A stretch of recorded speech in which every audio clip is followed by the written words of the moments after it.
Good evening, good afternoon, ladies and gentlemen. Welcome back to another episode of High Top Sports. It is, in fact, the best day of the week, and I'm telling you right now, boys and girls, we got a jam-packed show. We got special guests on top of special guests. We kick it off with Mr. Zack Goodall bringing us the juice and fire. Her DJ Lagway went 14 for 14 today for 465 yards. He may not support that, but I'm telling you what I heard, and that's what we heard, okay? I'm just kidding. Don't take that and run with it, please. I don't need my face on another clip here today. And then, of course, Crain will be joining us, and it is the first week 0, of our annual pick'ems. We got a special guest that'll be joining us every single week. Our better insider, I guess. We're trying to get down into the nitty-gritty. Hopefully win you guys some cheddar. We are excited, boys and girls. Let's have ourselves a show. Sit back, relax, grab yourself a drink, and let's get after it. Without further ado, boys and girls, David Swolder joins the show. Nice shirt, nice hat. Let's get it. Let's go. Yeah, man. Busy week, man. I've been on a couple shows, couple radio shows. I mean, the football's in the air, man. We got one more week till we head down into the swamp, baby. I can feel it, man. Can you not feel it? And guess what, man?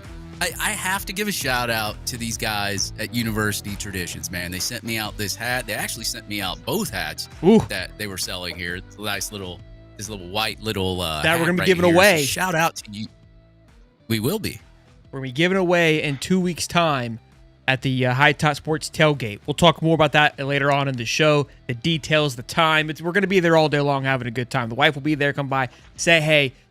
But let's not keep our guests waiting any longer than we have to, boys and girls. Zack Goodall. Join the show. Gentlemen. We appreciate it. How are we doing? We've missed you, Zack. Where have you been? I've missed you guys. Man, I feel like I've been all over the map. And by that, I mean driving from my house to the facility like 5 days a week, which is like 5 minutes. So same thing. Oh, it's like, did you not move from Jacksonville? Did you? Because you were up there for a little bit, and now you came back. So. Mm-hmm. Real quick, because I know you went to Jax for a bit, and then you came back because you missed us. Do you miss not being there this year with the Travis Hunter excitement and new coach and new GM? I mean, like, that's all fun. You know, I love a coaching search and coaching hiring process as much as the next reporter. But there's something nice about not having to cover all that hoopla at the same time. It's nice that this was like familiar territory, you know? We've had our own fair of excitement, so it's not like you don't have any shiny toys here right about. I mean, we have whether it was Bootgate, Arrestgate, we've had it all for you this year, Zack. So you've been fine with fun. Yeah, shoot, man. I've covered more about boots in particular, I think, this year than in my entire career. It's been a good time. It's like Dave says, man, never a dull moment, right? It's just never a boot moment at this point. Yeah. Yeah, no doubt. It's been good, man. Well, we appreciate you. Good seeing you. You said you'll be there Saturday. You'll swing by the tailgate. So always love getting to see all the guys in person. It's always a good time. You owe me smelling salts, by the way. I don't know if you. I'll bring all of the ones I got. Yeah, I got you. Okay. Don't do it. Yeah, you owe us a sniff, Zack. But were you able to make it to practice today? I know they've been kind of tight snip on this stuff. Okay. Oh yeah, they've been tight. Yeah, we got 5 practices this fall. It was by far the fewest of my 6 years now covering Florida. Let's talk about that for a minute. So 5. I didn't realize the number, if it was less. It felt like it was less just from simply the clips that we got. I really felt like we had a ton more to go over last year. And we were kind of talking about it on Monday with Steve because I was like, man, I feel like we didn't go over a lot of clips, but also we didn't have a lot of clips to go over. How many were we typically getting, and kind of talk about why the massive change you think? And do you think it's a good thing or a bad thing or indifferent? Oh, I mean, to me, it's a horrible thing. Okay. I want to be out there every day. And I get my perspective is not shared, I don't think, with the people who make those decisions. But no, in the past, whether it was the first couple of years of the Napier tenure, back to when Mullen was here, well, I guess I came in at a bad time because that was like 6 months into my first year on the job when COVID hit, so they kind of took that away. Okay. But I think that even that fall, we had gotten to go to every single one. And with Napier before this year, and there was even a couple of times this spring where they had cut it back a bit, far and away the fewest. And I think, I'm being a conspiracy theorist here. This has not been confirmed to me necessarily. But I think the entire reason was because of DJ Lagway's injury at the end of the day. When I think about it, that's the only thing that really makes sense. Like trying to navigate the hoopla of us being out there every day in 15 days straight saying, oh, DJ didn't throw. Oh, DJ didn't do this. DJ didn't do that. That's my personal sense. I think we were even supposed to get, and this maybe I'm overstating, I think we were supposed to be out there one of the first couple of days, and then the calf injury pops up. We get the official schedule. We're not invited out till day 4, when it was very clearly manufactured for Lagway to throw in front of us, and then he proceeded to not do anything in team drills. So it felt very Interesting. manufactured. Yeah, that's the word. It feels like. Could we play the other conspiracy side where we're playing a little bit chess and maybe he's been throwing more and they just wanted to keep it? There could be some issues, but they wanted to cover it up more, or you think it's more the latter? I mean, I had heard that until that day 4, that Florida Victorious practice, Lagway had not thrown at Okay. all. Okay. And I heard, and Billy basically confirmed this the other night. Up until Monday, he had not done a single 11 on 11 session, like no facing a pass rush. The most he Yeah. had done was a couple days of 7 on. So I probably wouldn't lean into that one that much, but who knows? I mean, we weren't there. That, I can't tell you for sure. I will say that's pretty smart, man. You want to throw off Long Island University because they're coming in here with Keep them like boys draining on the their swamp toes, and everything Dave. else. You Yeah. know, keep Have keep to. them sharks with their swimmies on. We don't want them getting too comfortable in these waters. But we can confirm he threw today on 11 on 11. We do know Yeah. that. Right. So you can confirm he went 14 for 14 for 465 yards. My numbers were not wrong. My stat keeper wasn't there today. Okay. I'm glad you didn't say no, and that's all that matters to me. I didn't say no. So Exactly. did I it- have did no it- way did to it look- say whether he did or didn't. did it look like he threw for 465? He wasn't there. I don't know. I wasn't there. I'll have to ask my non-stock So- stat keeper Hold guy. on. So yeah, I was pretty much doing the stat keeper guy thing. But if you weren't there, we can always just say, hey, he did because you weren't there. So there you go. Prove me wrong. Yeah. Prove it to me that he didn't. We'll ask the stat guy a little bit later on. We'll get back to him. But look, I've asked everybody who's come on the show from all the beat writers because again, and I always like to preface this so everybody knows. And again, and shout out to everybody. I'm gonna do a big shout out to all of you guys that have come on throughout this entire offseason. It's been incredible. But you all watch different things. You've all been around for different eras. You've seen so many different styles of practices and whatnot. So your opinion, everyone's opinion is so fresh and unique. So I want to get with you. I've always loved your thoughts on this and your opinion about this football team. Where do you think it stands? And I think shout out to you, Cam, and I think it was Dylan on Monday. First 3 questions were you 3, if I'm not mistaken. Great questions. Yeah. Great questions. Thank you. I thought they were the most provoking ones. I got great answers too, as well. But he was asked, Napier was like, hey, what do you feel is different from this camp to prior camps? I'm asking you that. What do you feel has been the biggest change, and is it positive? All that good stuff. The whole campaign. Simply put, it's just the talent. And whether it's the proven talent, the players who have come back and obviously enter solidified roles this year, the recruited talent, whether the true freshman, Jaden Woods, Dallas Wilson's not been available as much, but you get the point, Vernell Brown, the higher rated or developmental recruits of the past 2 years who are stepping into bigger roles. You just look across this roster and you really don't find many weak points. And I think we could say that they're weak points every other offseason leading up until this one. And that's not to say that this is like head to toe, number 1 player through number 85, everyone's good. But I mean, again, like where do you find the weak spots on this roster? Nose tackle is probably the one that pops up first. Well, Jamari Lyons, sans his ankle injury when he's been on the field for Florida, has been pretty good. Mekhi Barrow hasn't played a ton because he was a true freshman last year, but was pretty good over the reps that he was able to get. Secondary, I guess you have some questions at corner because you want to see Dijon Johnson or Kamani McLean get even more than what they've shown in flashes over the last year or so. But Kamani McLean's a former 5-star recruit. Dijon Johnson was a top 100 and was very serviceable to good when he was on the field last year. And like maybe there are spots that are still impacted by injury. I think you could look behind the corners and safeties and question that whether it's injury related or youth related. But find me a spot on this roster, I think, or this depth chart at least, where you look at it and you go, I'm not too sure about that. That feels like the biggest difference to me.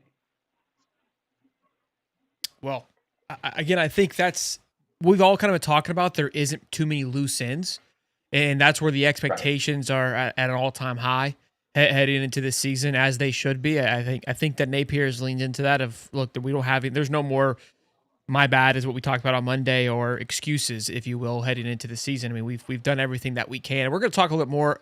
Dylan Oliver wrote a fantastic article about what he thinks DJ can do heading into the season and how it compares to other quarterbacks that Nape's had and that's been at Florida for the last couple of years, and as a really great, interesting point. What is your projection or thoughts or ceiling and floor heading into this season? For the team as a whole or for DJ? The team as a whole. Yes, sir. Sorry. No, you're good. I've been on the train that this roster is talented enough to win 10 games. Okay. Of course, that assumes that they don't struggle with injuries throughout the season. And to me, considering how much DJ's dealt with this offseason, that's not a sure bet. That's not something I necessarily feel safe predicting.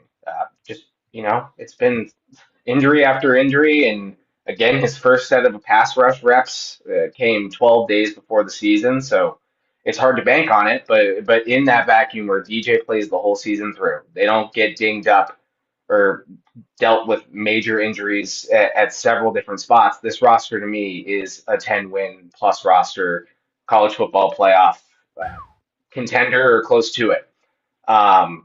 I know we've talked about it in the past, so I guess I don't really want to harp on it too much. My question comes down to the offensive play calling and schematics, especially with the talent they have on this offense now. I don't think there's any excuse for them to not be more aggressive, to open things up more, to change some of the route concepts. They just got too much. They have too many dynamic players to not utilize to their fullest extent, and obviously that starts at quarterback. So that's where I take a step back and I say this roster is capable of winning 10 plus. Is the coaching staff offensively willing to adapt to ensure that that is met? Because I think that this coaching staff in the past has proven that it can find a way to get in the way of Florida winning games. And that's where I sit back and wonder, could it be 8 wins? But we look at the defense last year, right? And I know this is the flip side, different coach, different personnel. They showed the ability at early season, not even mid-season, very early on. They recognized there were personnel problems that needed to be adjusted. They had a defensive coordinator who probably was not up to the task, and they made significant changes. Are they willing, and they've had an entire offseason to do this, is the offensive coaching staff, largely Billy Napier, because he's the play caller, willing to change the way he's gone about his business in that department to better suit and fit all of the pieces that they have, DJ Lagway and those around him. That's actually a really good point. I love, and I'll let you go here in just a minute, Dave. I know we kind of ramble back and forth, but you always spark the cranium a bit. And when you said that about the defense, they made massive changes with that personnel, where the offense has kind of just sat and they've been stagnant in their adjustments. But we heard Napier on Monday talk about our defense has sucked since I've been here. It has not been up to what it needs to be, and I feel this defense is a championship caliber defense. And if you go back to Louisiana, we made progress every single year that I was there. We haven't done that since I've been here. And maybe that's the reason for his reason for being reserved on changing. Is like, for me, the other side hasn't been complimentary to what I know what to do. So I'm not familiar with that side of the ball. I know what we do over here. And sure, we're not perfect, but we're not as bad as it seems, because this side is nowhere near being as complimentary to what I need it to be. And I'm not saying he's making excuses, but I think that was a huge factor for the whole team just being a smooth spinning cycle. And we saw once it clicked, it all of a sudden, it wasn't like, guys, if you take a look at that offense, it wasn't like we went out and put up 45 once DJ came in or threw for 400 yards. Like, the offense was the exact same. And that's what I keep telling people. Is like, it's not necessarily the plays itself. It's the flow of the game and how he can take advantage of it. That's what Napier tries to do. And when you said it, it kind of clicked. It's like, yeah, defensively. Now, there was times where we weren't we weren't helping offensively. Texas, it didn't matter what defense you threw out there. Right. Look, you got to have an offense too. But I think the bare minimum can get by in a lot of games where it wasn't before because there wasn't complimentary football. And maybe that's why he hasn't had or felt the need to make that adjustment. Not saying some of you may not agree with that, but I think that's where his head might be leaning towards. Yeah, I think that makes total sense. And to me, it's like you said, it's more about the game flow, right? And in theory, it works, right? You've got a suffocating defense. You want to control the clock on offense and Yeah. do everything in your power to continue helping the defense. At the same time, that's not the way the game is played anymore, Yeah. largely, by the winning teams, at least. You don't want to you don't want to go on second and longish to set up third and manageable. No, like when you've got J. Michael Sturdivant, Eugene Wilson, Dallas Wilson, Grinnell Brown, Sling DJ that down. Lagway. Sling Yeah, that you down. want to target the sticks. You want to target the sticks. That's the way I see it. And maybe I'm wrong. And I know that Billy Napier would probably disagree with me because this is just how he operates. This is how he's called offenses back to Clemson. But that's the way I see you playing winning football. You pair a suffocating defense with a dominant offense. You do everything in your power to go and put 40 on the board every week. And Hey, sky's the limit when you can do that. good question for him on next Monday. Hey, do you feel this team on second and long can go for the sticks? We want to know. I'm here to help. I think it might. Hey, I'm logging it. I think you could frame it to where we might get a little smile out of Billy. Go ahead, Davey. Yeah, I'm going to go back to what we were talking about at the beginning. Obviously, Florida has the roster, right? Like when you look at the roster and you just compare wide receiver, defensive line, I mean, there's all sorts of guys all over the roster that can get you to a championship playoff. But Zach hit it on the head. It's like there's two things. And I've said this on a couple of the shows that I've been on this week. I said, look, it comes down to coaching and it comes down if you can keep your players healthy. That is it. Once you got that down, if your players can stay mostly healthy, you can coach and make the right in-game decisions because we've seen Billy Napier not do that before. And then you have those special teams blunders that hopefully those get fixed this year as well. You're going to have a really good team. And on top of that, I guess they have that special teams mat that they roll out there and make sure that like, hey, everybody's here, everybody's there. I'm like special teams matters in these games. Like you get you a good kickoff return, it goes 50 yards or take one to the house or get some good field position. That's going to really up your points per game. Also, the increased value in defense. We heard Billy Napier talk about like the defense has not been great since I've been here. And now that he's got his eyes more on the defense, if you can increase the turnover margin just on the defense, then that can get you more field position. You can score more points down the field as well. So, it all goes into a team effort just because DJ Lagway's throwing 80, 90-yard bombs to a touchdown and you're only scoring 24 points per game. That's because your defense is probably not creating turnovers or special teams isn't doing their job or something like that. I mean, Lagway can get you down the field. I mean, there is a vast difference between Graham Mertz and DJ Lagway. We all see it. The arm strength's there. No doubt. The precision, the accuracy when he throws the deep ball. You got all the tools in a quarterback that you have to keep healthy this year because if DJ Lagway goes down at some point, you're going to have to rely on Aiden Warner or Harrison Bailey and how have they come along in these fall camps. And Tramel Jones as well. But I would assume that Aiden Warner and then Harrison Bailey would get the starting nod here just based on experience with Harrison Bailey and Aiden Warner. But Tramel Jones is very talented. But you have to keep him as healthy as you can this whole season. And if you can do that, you can keep DJ Lagway healthy. You can get the defense to increase the turnover margin. You can get into that 30-point per game average. And then if you're keeping teams to 20 points, 19, 18, something like that, that's going to be a step David. up. Those are wins. Yeah, you're going to win a lot of games. So I think that, what we've seen from Lagway is very exciting. But man, think about it. Like if special teams improves, you get a speedy guy back there returning kicks and we can get all the guys lined up on the field the correct way. The field goal kicking's good, which it has been. Trace Mack's been pretty clutch. And then if you can get the defense to create a little bit more turnovers this year, I think you're going to see a really good football team, and they're going to increase the points per game this year as well. I think that's spot on because this team averaged around like 27, and you're 100% right. If you can, let's just say the defense combined with good special teams, whether it is turning the ball over and getting good field advantage and getting an extra field goal or squeezing in an extra touchdown, and you naturally bump that scoring average up to 31 just from playing a little bit better on the other two sides of the ball, right? Again, this is where offensively, like everyone kind of complains, it's like it hasn't been that atrocious. It's putting up 24, 25, but the other sides, like you pointed to, Dave, haven't done their part to allow for the offense to either get a freebie, which good championships teams get freebies. They get the little handoff from those defense and big turnovers and big stops. So yeah, great stuff. Great point. A lot of great conversations that are being provoked. You need a lot of those. You need a lot of those breaks in those games. Like you need a break where you get a fumble or you get a turnover, or interception, or a blocked something field goal. Like that. Yeah, you get short field position. Like you need those gimmies sometimes to create a good points per game, a good offense. So, I mean, there's lots of things that could factor into it, scoring, and of course you can get defensive scores too. So, let Shelton chip on his coffee. Zach, who is your rising star or must watch out for? Not Jaden Woods. I'm not going to let you get a freebie here, or of course DJ Lagway. Yeah, I knew it. I mean, it's too much at this point. You know, this guy better come out and be the next. Who am I thinking? Aaron Donald. From what I'm hearing at this point, you know, he's not going to live up to the expectations. Everyone's going to be throwing hands. And my issue was because of all the smoke I blew about Dallas Wilson and Vernell Brown throughout the spring. I thought that I could get away with Jaden Woods this time.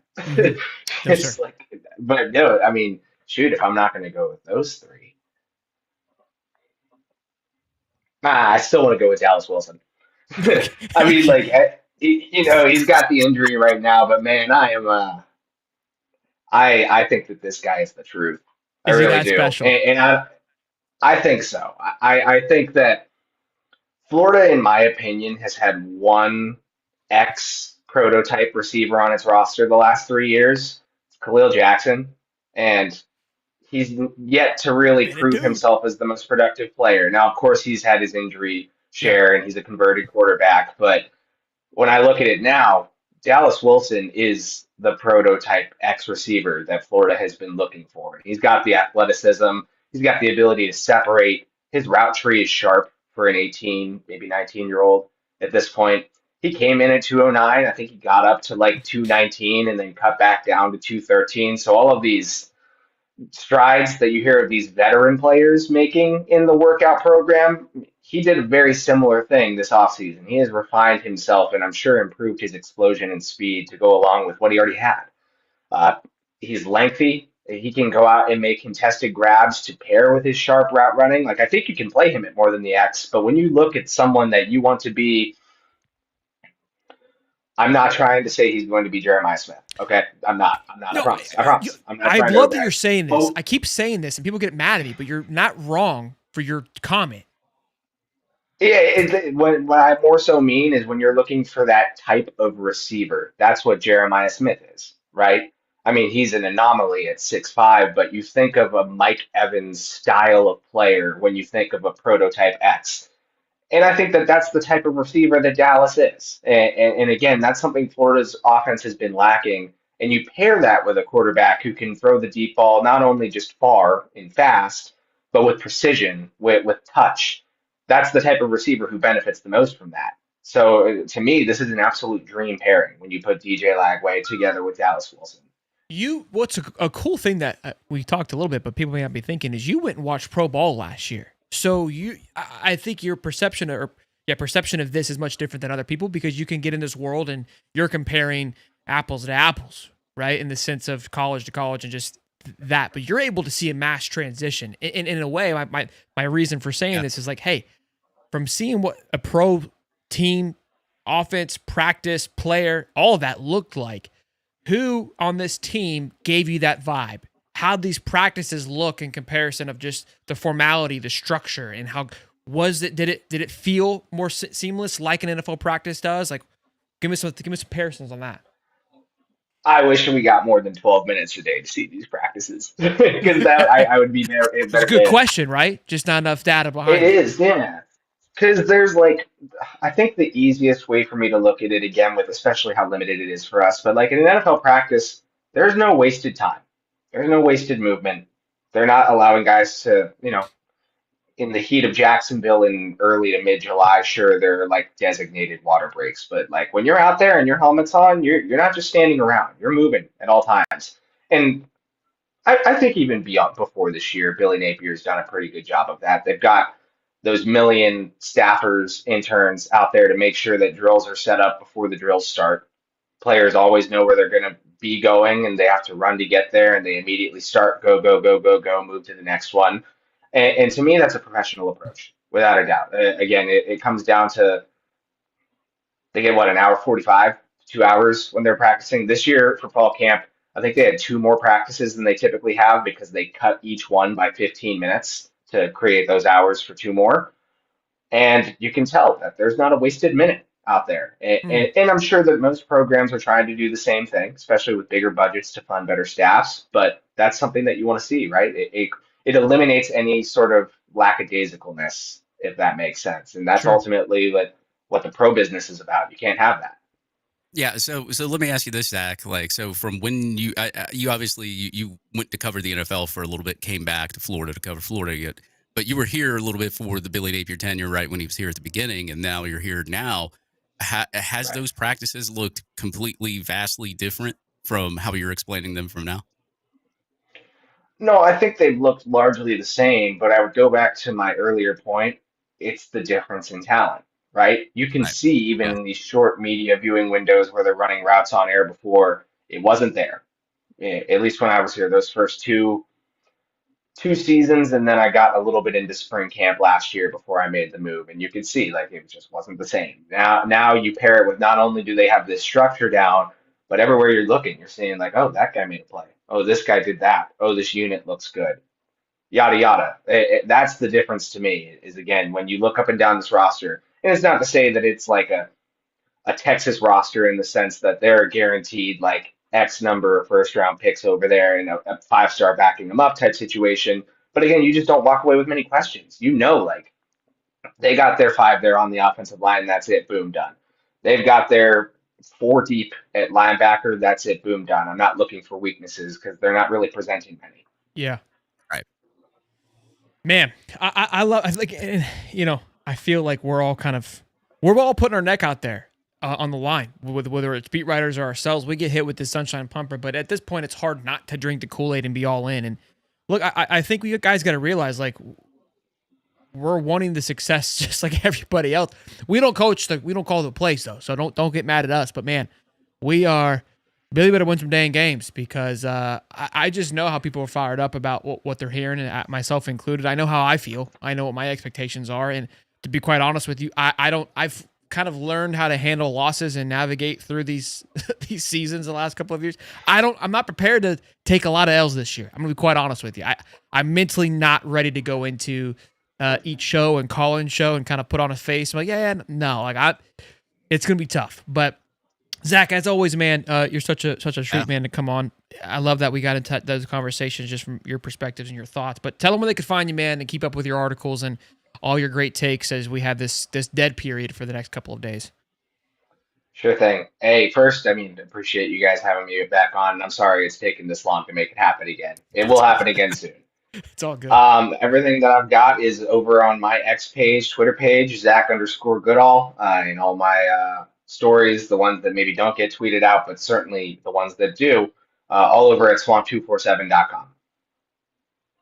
Swamp 247, boys and girls. Go give my man Zach some love. And then when he does get in clips, he's got the fatty lens, I'd assume. That's what it looks like anyways. Okay.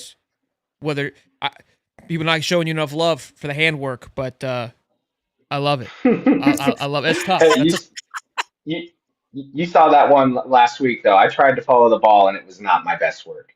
Look, Look. I love it. I appreciate the grind. I mean, I don't think people understand how hard it is to hold the camera, to keep it steady just on a normal shot. And then you're trying to follow the fastest throwing quarterback in college football to the fastest wide receiver in college. It's not easy. I mean, it's It's definitely not. kudos to you, man. You got Pat Mahomes targeting Usain Bolt out there. It's not. You can't do it. Easy. It's not easy. Not at all.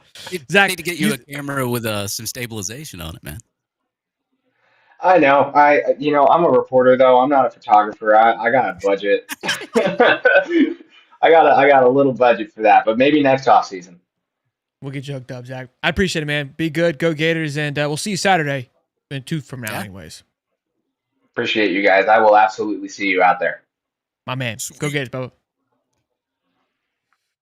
Ladies and gentlemen, a couple of super chats here. Let's go over a couple of things before we get Jake Crain on here in just a minute. Again, go give Zack Goodall. Well, I heard a rumor that Wilson elected to not use the boot and the cast just so we could sign the cast.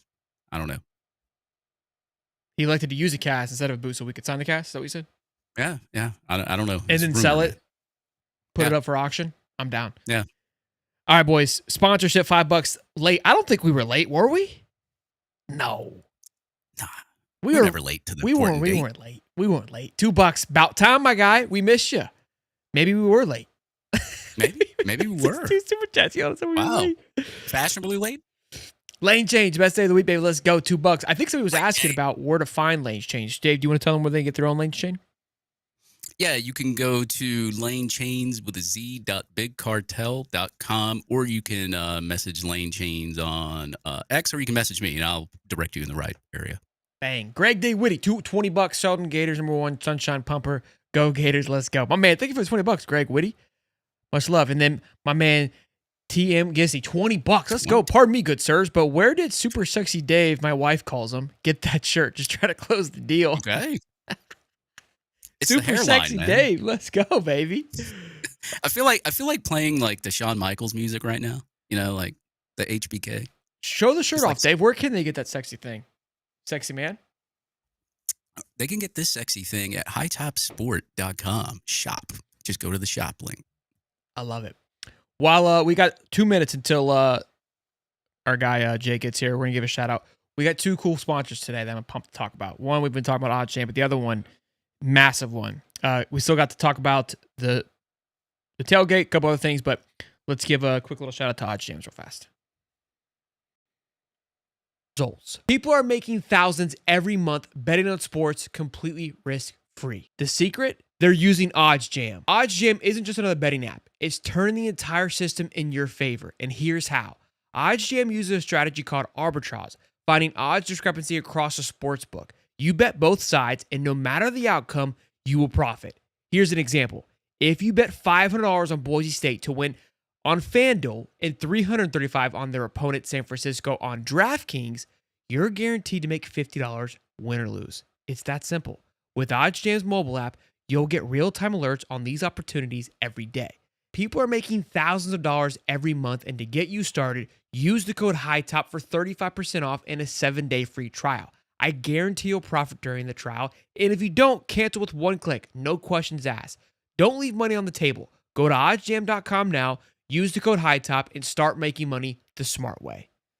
Bang, bang. Shout out to OddsJam, boys and girls. Before Jake gets here, do you want to plug? Bada bing, bada bang, bada Let's bang. talk about the tailgate really quick. Mhm. Tailgate is going to be Saturday. We're going to get there around 11, I think, because what I want to do is the Texas-Ohio State game's at noon, and we're going to be doing a lot of watch parties this year. The watch parties is where things get exciting, where our cool sponsor is, because we've got a whole studio that we built out in the garage, and this season just got a whole lot cooler because we're able to be cooled down in our garage thanks to a special somebody who I am pumped to talk about and get after here in a little bit. But the tailgate will be at lot 25, spot 259 in the O-Dome parking lot. So if you came to the spring game, it's the exact same spot. Shout out to my guy, Cam Bishop, again, for allowing us to have that spot and giving it up for us to be able to sit there. Shout out to Mama for giving us some chairs as well. We're going to be having some chairs, tables, bringing a TV. I'll bring some drinks. I haven't thought of the food situation yet, so probably pack your own food, I would think, if we're going to be there for that long. I mean, we'll probably just grab food there, the wife and I. But we're going to be hanging out. We're going to have, again, the watch party's going to be at noon, so you can come be a part of it while we watch Texas, Ohio State. And then 3:30, there's going to be great games. I know the game's at 7, so that might be a little early, but Mom and I get a day out. We're going to go take advantage of it and go hang out. So we'll be there. The prof will not be there. That was from the spring game. But Dave will be there, and I think the Rook will be there alongside Stephen Harris, the champ. So we're pumped. Again, lot 25, spot 259 in the O-Dome parking lot. And Jake Crain joins us now, ladies and gentlemen, here to talk about why he decided to pick the Gators to go 12-0 this year. Going to give us his full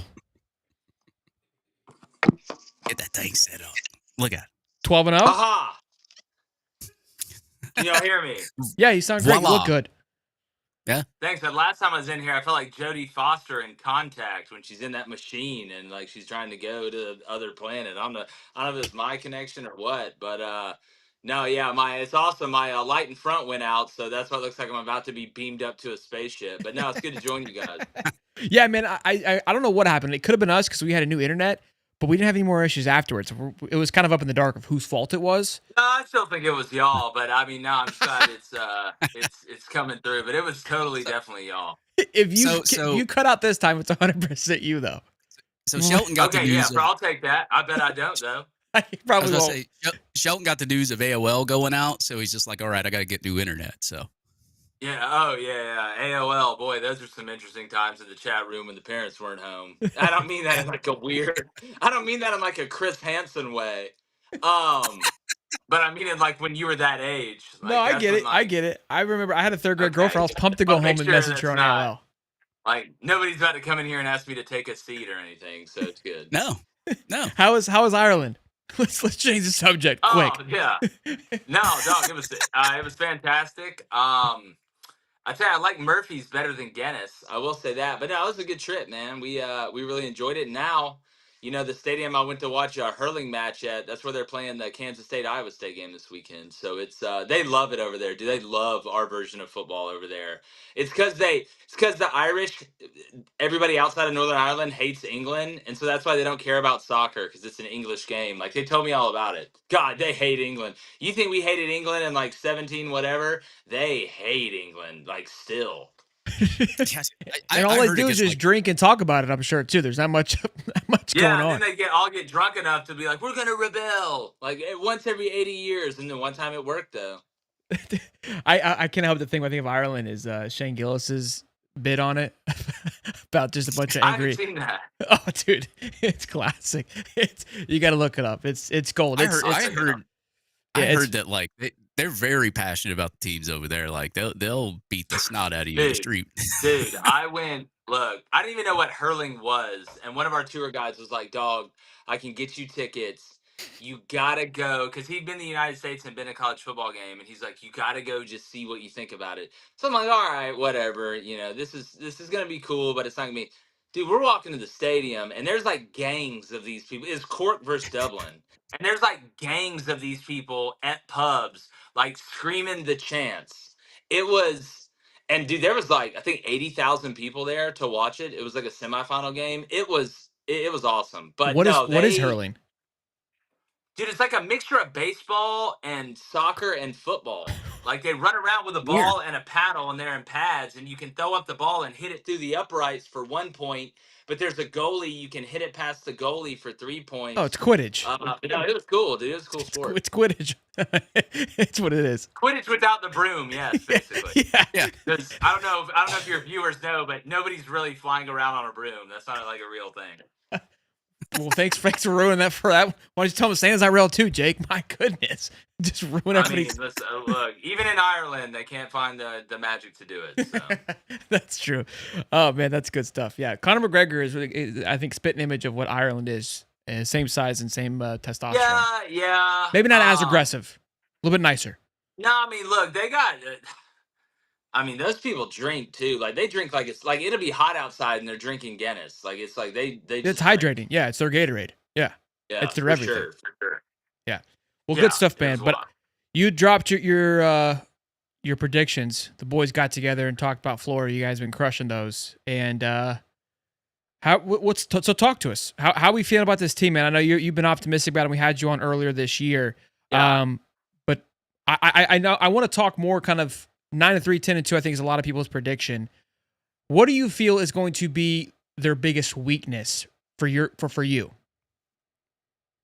Man, to be honest with you, when I look at Florida, and I'm not going to do the whole if DJ Lagway stays healthy thing. Yeah, that's it's every team in the country if their quarterback stays healthy. Like, duh, everybody knows that. And even if they've been injury plagued, you still know that.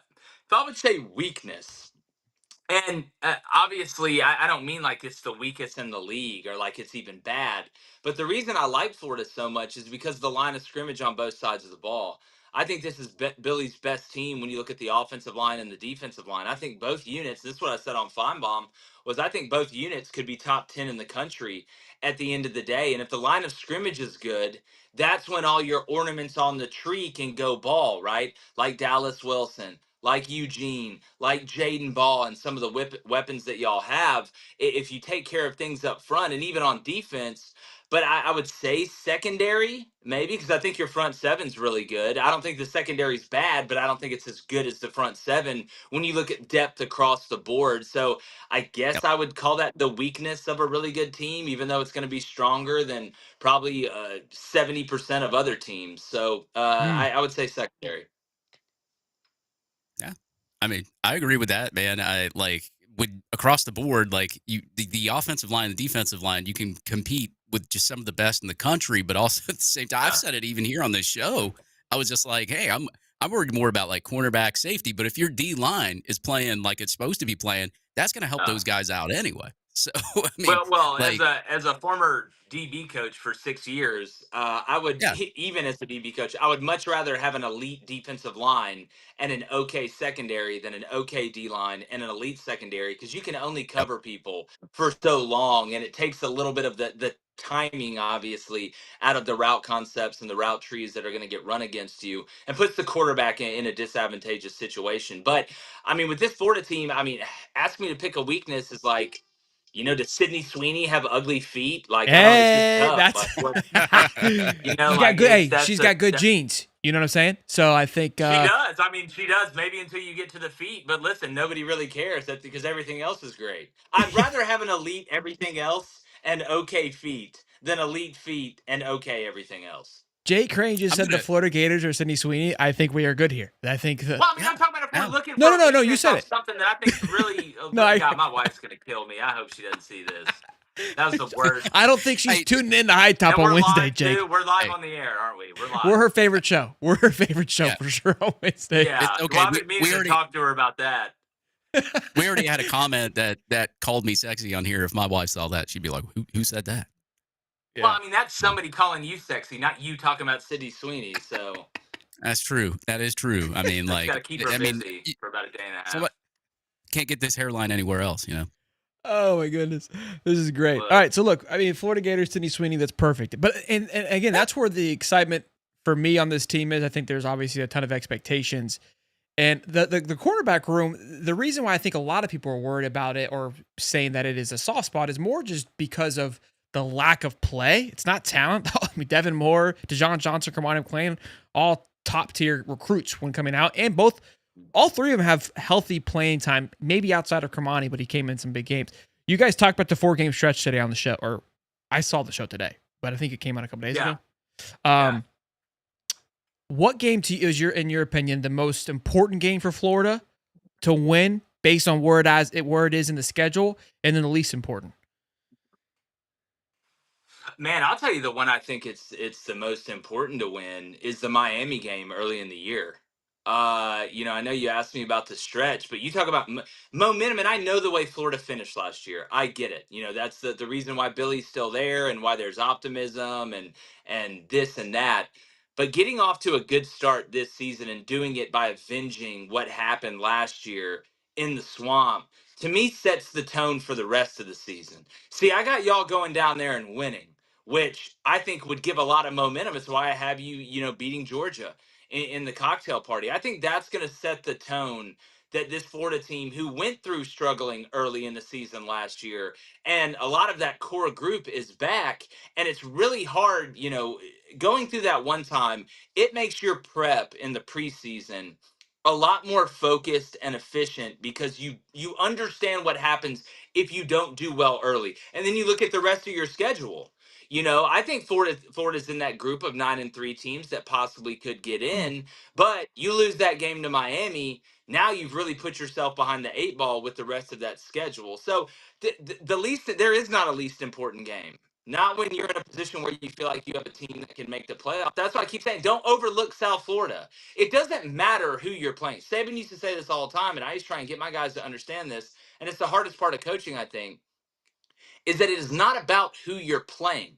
The coaches will give you the game plan. They will scheme up what you need to do, but it's about you during the week of practice and you going out there on Saturday, regardless of if it's Miami or if it's Florida A&M, executing at a high level, being able to improve through each game, through each week of practice. And if you make Monday the same and Tuesday and Wednesday and Thursday and Friday, most of the time Saturday is going to be the same.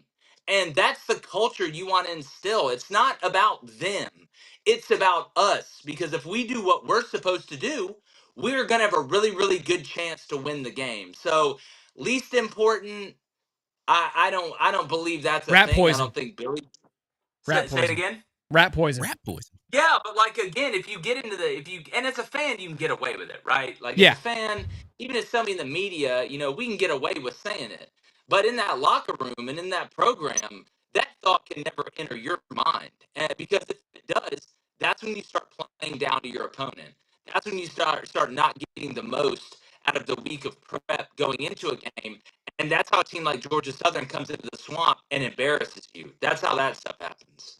I talked about it just a few weeks ago. LIU, what I'm looking for, it's not about a score. It's about how things are handled. How do you go in and manage yourself? The twos, the threes.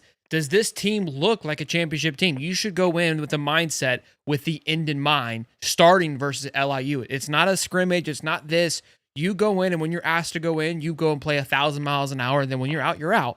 That's all that matters. But look, we've kind of, I don't want to talk about USF, but we've alluded to it. It's like, it's not a game you can just walk over. They're not like just some, right. They've got a senior staff there.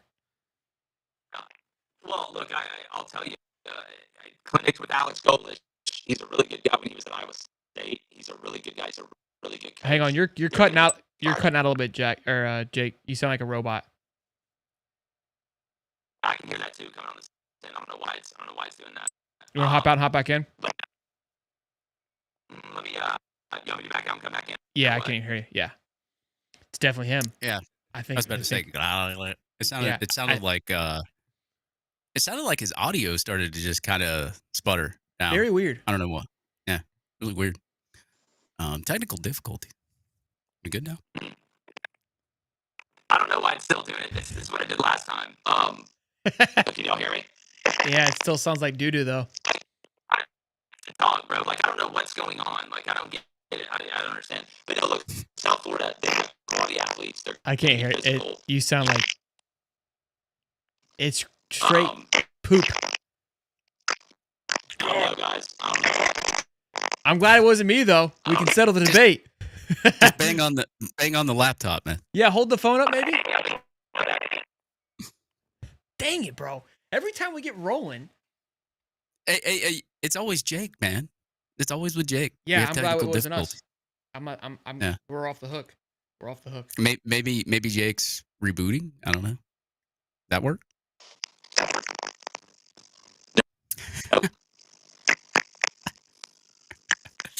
We're gonna have to bring. I'm coming to Nashville. I'm coming on the show. We're gonna settle this in person. Okay, come on, let's come to Nashville. Well, the robot. This has been fun, Jake. This sucks, but yeah, it's I don't know what it is, man. But we'll figure it out eventually. Even though I think can you hear me now though? It's like it just sounds like a robot, man. It just sucks. All right. Well, look, we'll figure it out. Y'all be good. Florida's 9-3. That's what it's going to be. Big wins over Miami. You're going to beat Georgia. It's going to be a fun season. 9-3, Miami, Georgia. I appreciate you, man. Thank you as always, Bubba. Be good. He sounds like this. All right. Man, that was good stuff. I had some more things to ask him, but all in all, great conversation. Yeah, I think the last time we had Jake on, there was technical difficulties too, man. So it kind of sucks because it's like I think we're cursed when we have Jake Crain on. It's Jake. It's internet. It's internet. I think he plays the card like the texting thing, like when you're out on a date you want to get out of. Like, hey, I gotta go. I think he sends the wife sends an APM on him. EMP no, but I did listen to their Florida predictions earlier today. So he had Jake, and actually across the board they had us beating Miami, like all three of them, and then Jake had us beating like Georgia and all that. But he had us at 9-3, so I think that's what he was really trying to say. But he was, I guess, he was like kind of sounding like this and couldn't really hear it. So, But not on purpose, like you were. no, not on $2 purpose. from man Clint Yeah. Clements. Thank you, Clint, for the $2. I appreciate you. And then guess he says, here we go, $5. Update on the wife. He should touch his finger to his throat when he talks. That might help it. That might help reverse it. Reverse the impact there. Well, look, I think you guys think that I don't know if you guys think this, but it feels like, because everybody we talk to is super high on Florida. Josh Pate is. You've got Uncle Lou, who's very anti, which I love. I like the fact that he is. He's more anti this year because I think he's scared. He's definitely more anti this year than years past, because I think it's not just Florida fans that are hyping it up, that's normal. Fans always hype their team up. The national media is very high on Florida. There's a lot of brackets out there when you look that has Florida in a playoff, and some have Georgia out of the playoff. A lot of people have Georgia taking a step back. I feel like they take a step back. I think Bama takes a step back. Look, there's not everybody's going to just fall off a cliff, right? Like and not everybody's going to be great. We said this. It's just finding your way through those battles and getting it done. Look, I think what I love, the biggest thing that I enjoy talking to both Zach and Jake on is and I've been preaching this, and everyone freaks out about DJ, but it's everything around it is just is at a top-notch level right now. It's some of the best in the country. And if those things are clicking, man, this thing has an opportunity to really run. Let's do this. This is a great transition, honestly. We've talked a lot about this all season long. I'll just say this. When you have Uncle Lou arguing with Grok in a offseason, that means your team's probably really good. Yeah, he's in shambles, to say the least. No question about it. Our guy Dylan Olive, wherever he came from, whoever he started writing for, those guys set him up for success, because this young man is an absolute treasure. And I understand now why he's Cam's manager, because this guy is he's like Picasso with a pencil, or a typewriter, however you want to look at it. He's phenomenal. And did a little digging, and I loved it. I think it was a really cool way to look at this. And it fired me up even more. I don't know, what doesn't fire me up, but let's break it down. So he took a little dive into history. I'm going to read some pieces. I hope he doesn't mind, but phenomenal writing per usual on SI. He did the same thing for Jaden Ball today. So go read that one as well. And to dig into history, he points out that Napiers' offense has never produced a 3,000-yard passer. Now, when you first read this, you're going to panic. You're like, okay, we're screwed. We knew this. Bailey's offense sucks. And now you just proven to me that it does suck. Don't forget, he went 11-1 at Louisiana, okay, without a 3,000-yard passer. So just let's stay along. Kind of remember the conversation with Zach about a good defense. Just hear me out for a minute. 3,000-yard passer in his time at Florida. And across Gator history, it's only happened a handful of times, even judging back decades. Florida quarterbacks haven't consistently been in the national top 30 in passing stats. So even when you think about it like that, we kind of hold Billy and quarterback play to this high standard, but we've only had pockets. And we have pockets because half of them got statues. Okay? Yeah. That's why they got statues, because there's pockets of them. So he has Lagway projected to throw for 3,400 yards, just under 3,400 yards. His projections based off kind of numbers last year. He did a full breakdown. It wasn't like him just like, if he just did this. It was a phenomenal breakdown of the average drop back, completion in Billy's offense. So he's got a Rolodex of history of dropbacks for quarterbacks under the Napier's offense, their completion rates, etc., passing percentages, over all these things. So that's where this number comes from. It's not just a simple 1-2 plug-in. It was a really well thought out thing that I don't have in front of me here. So if he throw for 3,400 yards, he not only blow past Napier's track record, but also place himself amongst the best statistically seasons in Florida history.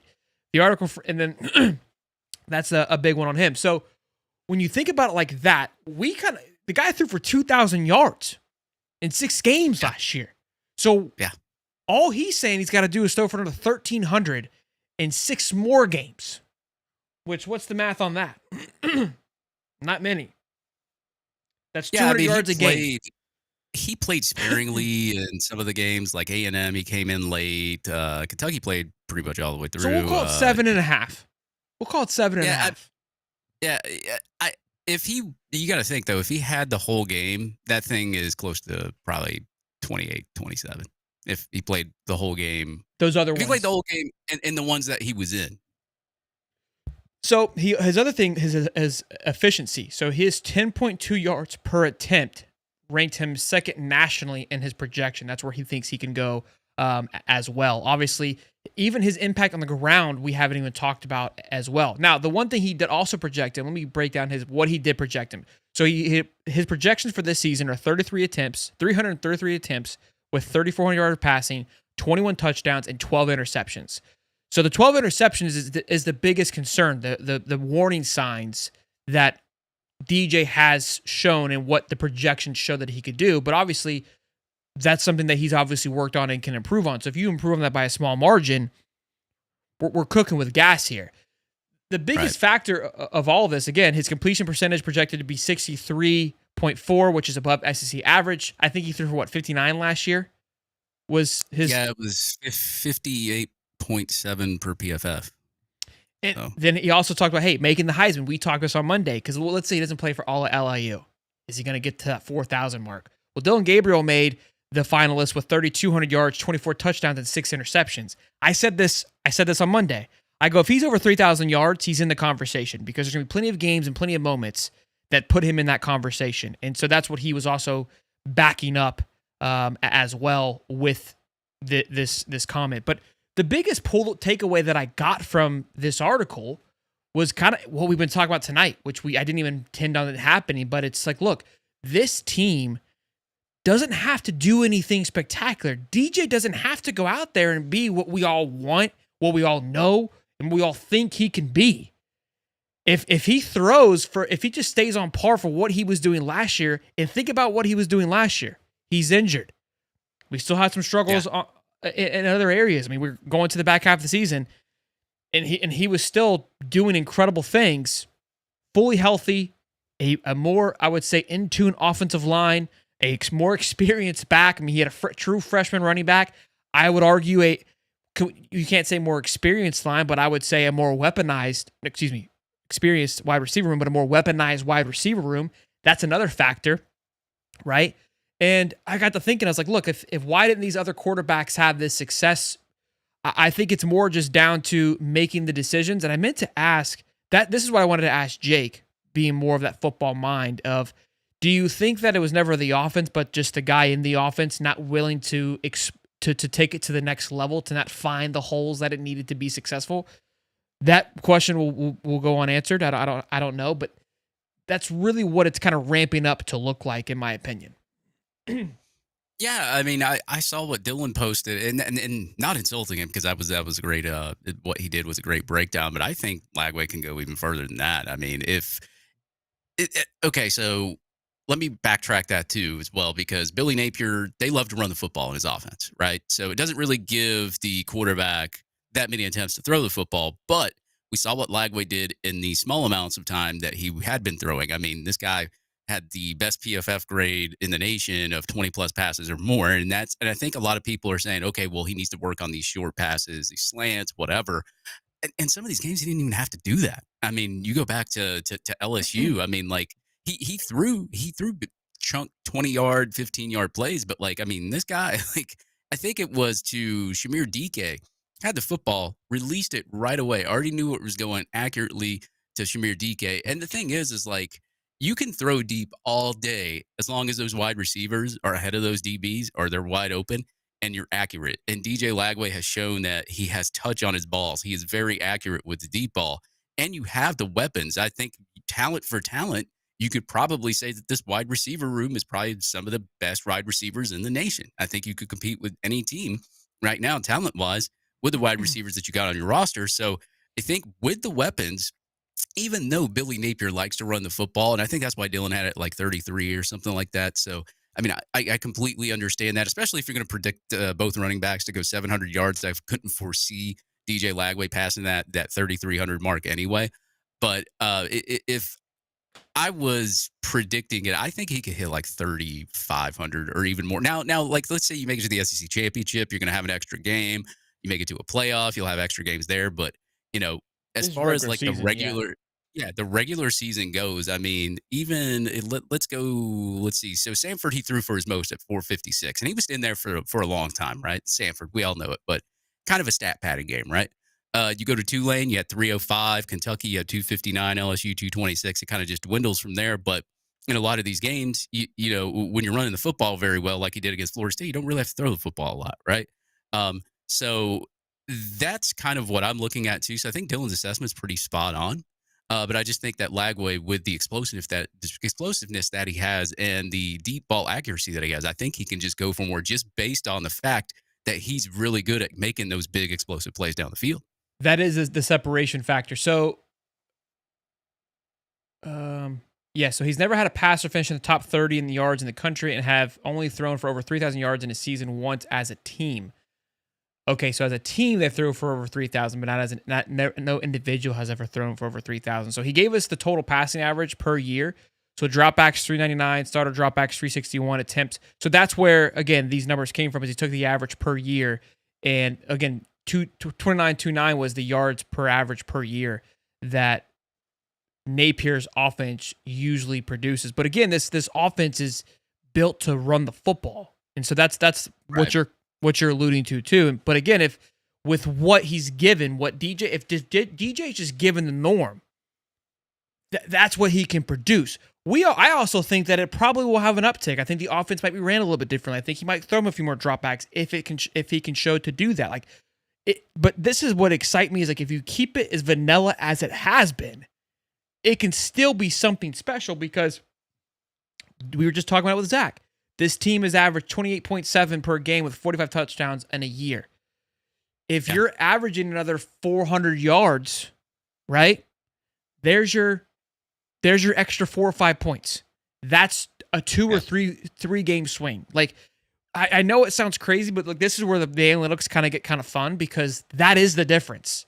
It's just finding those small little margins to put you over the top. And I was having a great conversation with Justin, who we'll talk about here in just a minute. And he talked about coaching his son's baseball team. He's like, man, I kind of get it now when I coach my team. Like, you get in the game and you kind of forget, that you're just in the game. You're in the moment. You're not thinking how us fans are thinking. And those innings or minutes go by much faster. So if you can eliminate some of that thinking by just with these numbers, that's why analytics are so important for everybody. Will Mizell says 65% completion, 3,500 yards, 22 touchdowns, and 9 interceptions. Here's the crazy thing.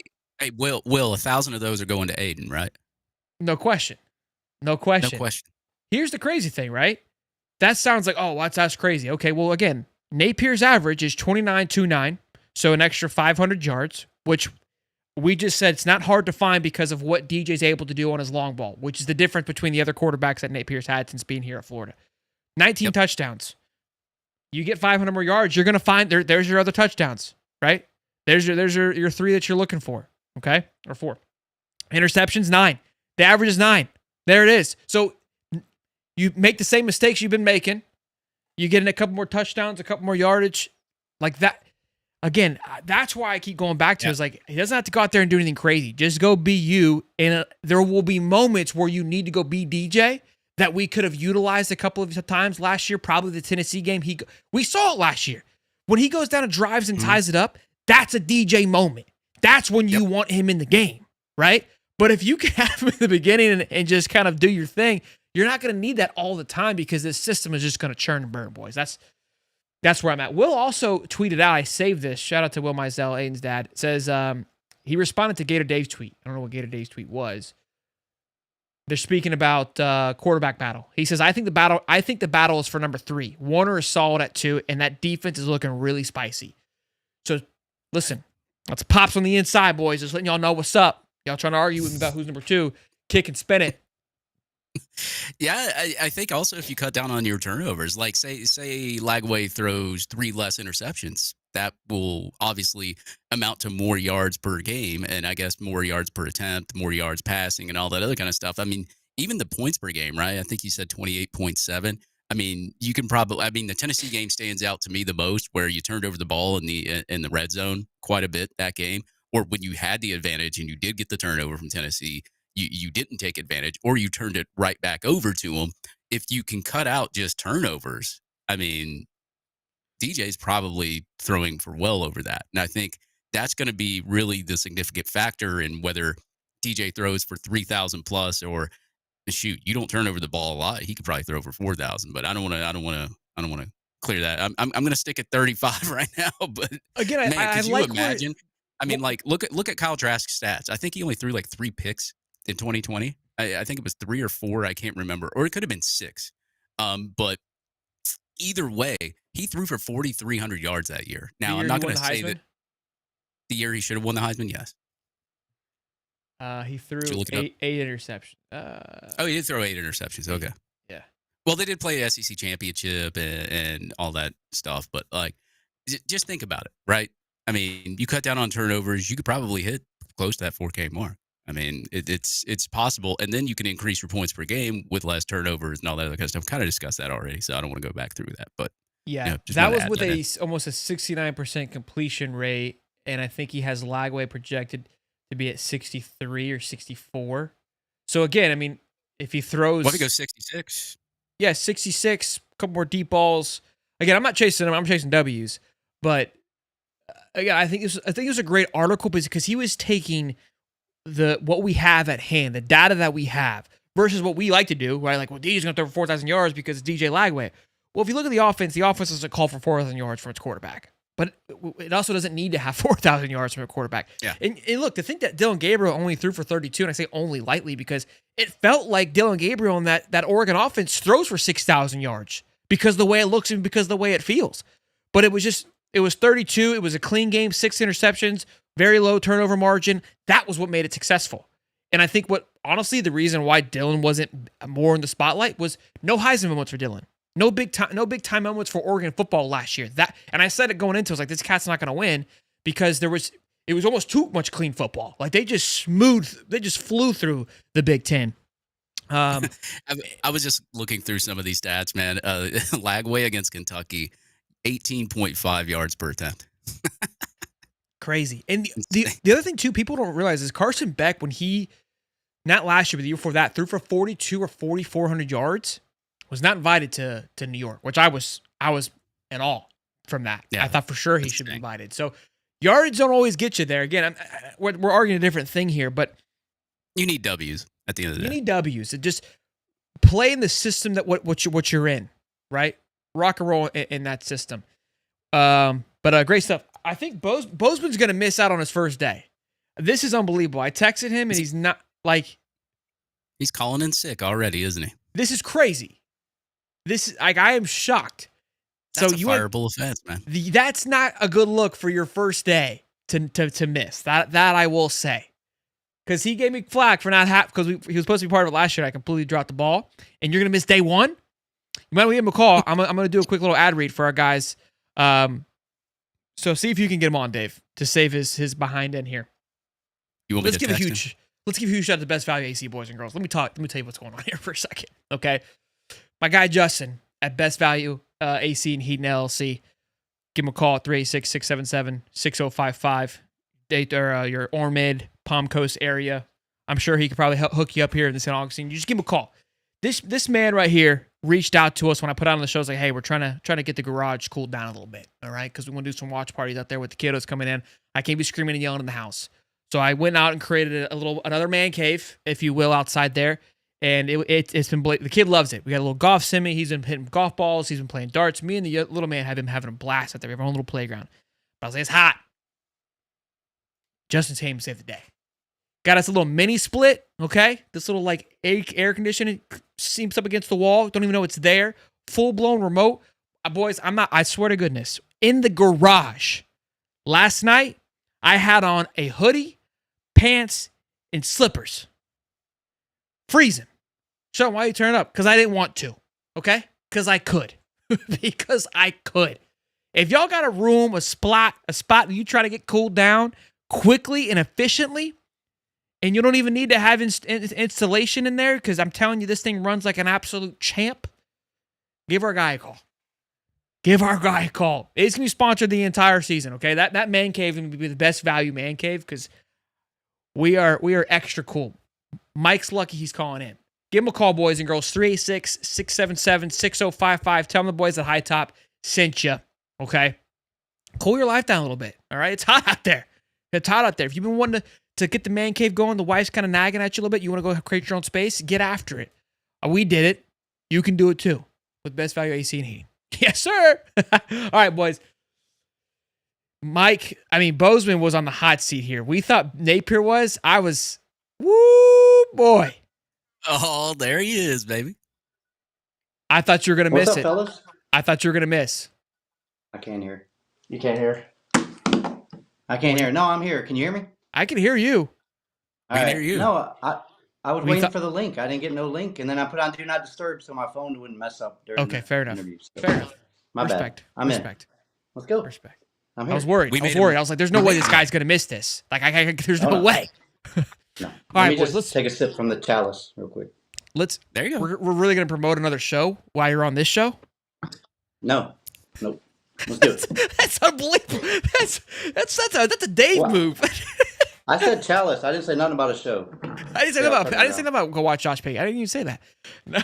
No, that is cool that you got that. Hey, Let's hey, go ahead. hey, Show it hey, off. Show it off. I'm just busting your chops. Show it off. Shout out to my guy Pate, man. It's my guy Pate. That honestly, Yeah. that's super sick that you got that. I ain't gonna lie. And he's high on the Gators this year, so let's go. We Yes, should he get it. is. We should get a high top chalice. Not the same thing, but maybe a shot glass that we hand out. How does he do it? I don't even know. I don't watch it. I don't watch. How does he hand those things out? We can take his idea. He said if you promote his show in a good way that he feels is unique, he will give you one. So last year I had the hat, and it was the digital hat, and I was walking around Gainesville, and it was saying, subscribe to Late Kick with Josh Pate, at the time was the name of his show. And I sent him the video, and he sent me the chalice. Look at that. All right, guys. Whoever sends us a cool video of if you guys promote our show, we'll send you a high top glass. Okay, whether it be if you don't want a drinking glass, a glass. My word, my honor, Scout's honor. All right. So show me a cool way we you gotta can get you promote to high 30 top. Good idea, 30,000. Bozeman. Let's go. Good idea. All right. See, I'm already helping. This is gonna be the Buys and Bets show here.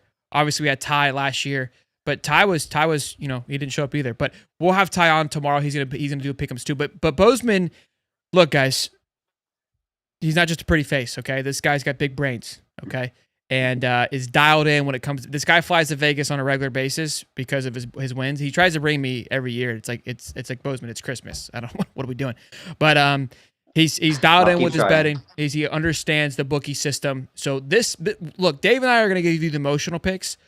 Bozeman's here is going to give you the right picks on what you should roll with. We got our first week 0 picks coming in hot.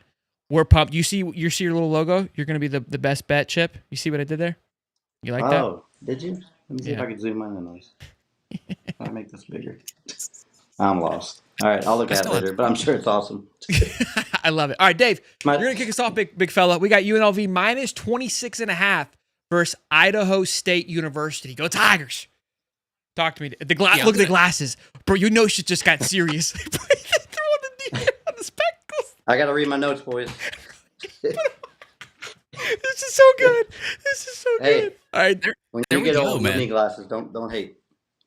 Hey, man, you got to concentrate, man. When you're doing bets like this, you got to concentrate. You got to have good vision and good appearance and everything else like that. Shout out. Bro, I told you this guy. Exactly. I'm not joking when I tell you this guy's dialed in. So you can trust him with. I don't want to say with everything, but you know. Go ahead, Dave. I kind of was like frozen there for a second. But yeah, 20, what does it say? 26 and a half? Yeah. 28 and a half? 26. Yeah, I'm going to go UNLV, man. A inferior opponent, I guess, right here for UNLV. Dan Mullen brought in some decent talent to UNLV too. He's an offensive-minded coach. I think they're going to blow him out. So I would take UNLV with the points. Bro, Bozeman's teasing me. He's taking notes. I don't know. I'm afraid to pick somebody here. I'm going to keep track of the picks. I'm keeping Okay. track of the picks. So last Perfect. year, you guys were always struggling about who picked what in the records. I got This is why we get a dad in the group. He keeps everything accountable. This is incredible. I love it. For the first time, I'm not the oldest on the show. It's great. Yeah. Rub it in. Bose was like, I'm not coming back. This show sucks. Gissy's $5 says just picked up a Gators by $1 million and a high top hat. My lady would love me again. Let's go, baby. Boys, check out the shop. It. Beat LIU. I agree with you, Davey. I think UNLV. I think our boy Dan's got a mission. A lot of people are picking them to go far and go into the playoffs. I think it starts week 1. I think he wants to come out there and get it done. I mean, he can blow a game, but he's not shy either. He likes to kind of show off when he can. I think he's going to do that week 1. Let's go to Vegas. All right. So I did some research on this game. Obviously, Dan Mullen, I don't have any comment for him. And Dan, I did not say the word recruit. I swear. Please leave me alone. It's recruiting season over here. We're doing top 10 classes. I don't know what you're doing in Vegas. You're at the casinos. I don't know what you're doing, but we recruit over here. So I'm sorry. You can hate on me. But what do we got? Minus 26.5 against the Idaho State Bengals. Like, what's that? Out of the Big Sky Conference. So UNLV actually has 2 quarterbacks. They asked him which quarterback he was starting. He said both. Okay, well, you had both with Emory Jones and Anthony Richardson, and you refused to play both. So now you're going to play both? Okay, that's cool. You got Alex Orgy from Michigan, who can't complete a forward pass. Last year, he was 25 for 47 for the season, and he played the whole year. He had 2 games where he had three completions or more. 3 completions of the whole season. He had 3 touchdowns, 2 interceptions. They got this guy, Anthony Colandrea from Virginia. Career stats, 26 touchdowns, 20 picks. I don't know. He's going to go in and throw. Orgy's going to run the ball. But they're playing the Waffle Fry State Bengals. Give me Dan Mullen minus the 26.5. If he doesn't cover, I'm done with him. We're officially done. You set me up there. I thought you were going to throw me for a loop, but fair enough. All good stuff. UNLV there. I'll go first. Kansas State, Iowa State. I'm a big Avery Johnson guy, boys. You know that. I love what K-State is able to do. They were just about a game or 2.5 last year from playing in that Big 12 championship. Iowa State gave a lot of people some fits. They were another team I felt like they kind of upset a lot of people's seasons last year. They're always a tough team. I like where Kansas State has headed. I think they did some great things in the offseason. I'm going to ride with K-State until I'm not. And as long as Avery Johnson not there, I call him Little Beckett because of his the long blonde hair. I'm going with K-State. I'm going with Purple Cats. Dave? Yeah, that's a tough spread there. I'm going to go with the cool little cat logo there, too, because of what you just said, right? And that's it. No, I just think the logo is cool. No, I'm just kidding. It's top 20 matchup. I think Iowa State, obviously, they didn't really, I guess, come on that much last year. Of course, we all know who they beat.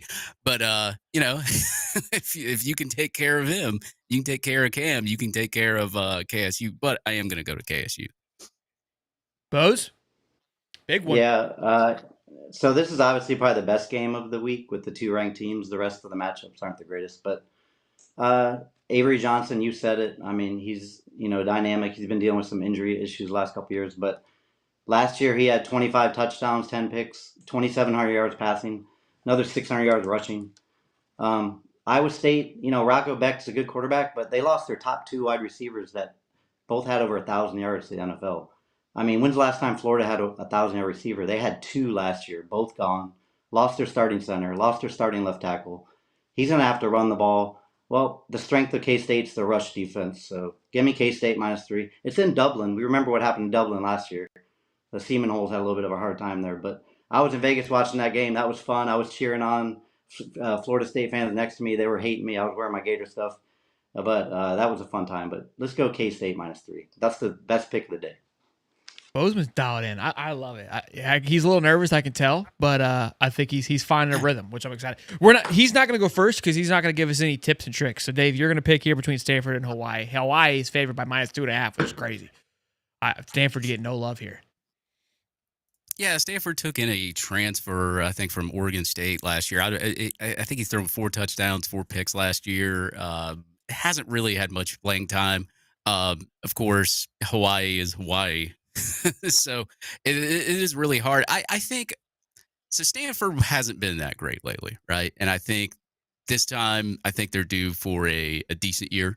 I think they brought in some transfers there that's going to help them out. I'm going to go ahead and pick Stanford against Hawaii.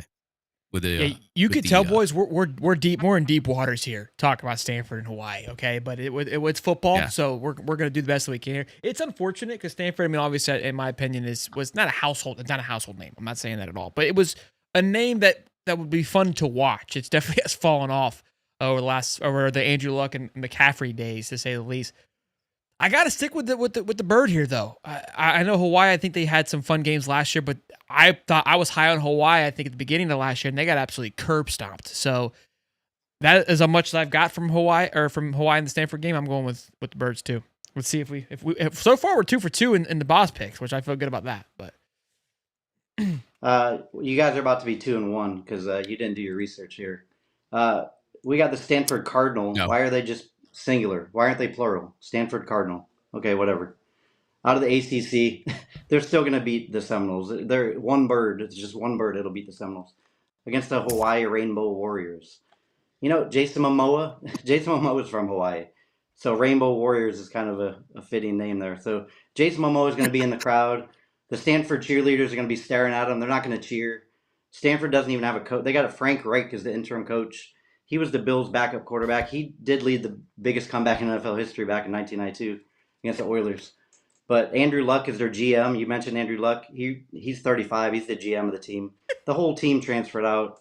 They got one decent player. They got the receiving yards by their wide receivers that are returning 1 yard from last year. 1 yard is returning.